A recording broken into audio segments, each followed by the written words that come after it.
Planning a gradual return to the classroom with blended learning. A post from Tom Worthington, the Higher Education Whisperer, April 4, 2020.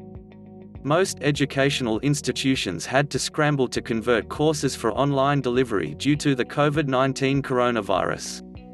Those educational institutions which were already providing large-scale e-learning, and those who took my advice in 2017 to be ready with online learning in case of a crisis, have had less difficulty. A more orderly move back to the classroom can be planned, when the virus is under control in the next few months. This could use blended learning, with on-campus components gradually added to the blend. However, the online components should be retained for all programs, in case of future emergencies, and to cater for individual student needs. It is not feasible to set a deadline when all classes return to normal campus-based teaching. Some students will be unable to return for medical and other reasons.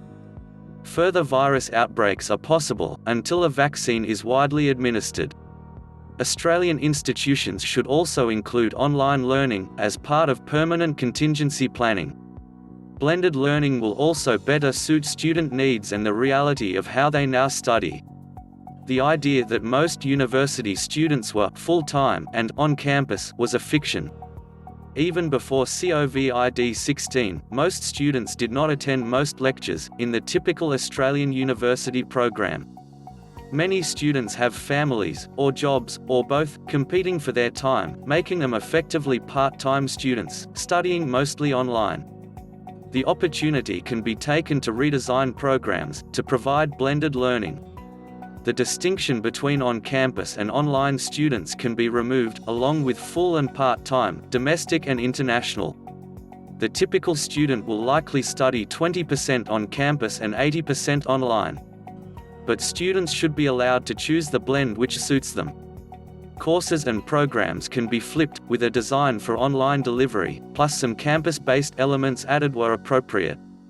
If Australian universities do not offer these options, domestic and international students seeking them will be required to enrol at overseas institutions. Professor Marginson of Oxford University has suggested treating online learning as a different product with a separate pricing structure. However, offering cut-price online degrees could risk the reputations of institutions and countries for quality education. Australian higher education policy should be changed to accept blended learning as the default for both domestic and international students. Australia should focus on quality education for all students, wherever they are. This will reduce the burden from unworkable regulations, which have been waived during the current emergency. It will also provide a competitive advantage for Australia in a more competitive international education market. For more, see the highereducationwhisperer.com.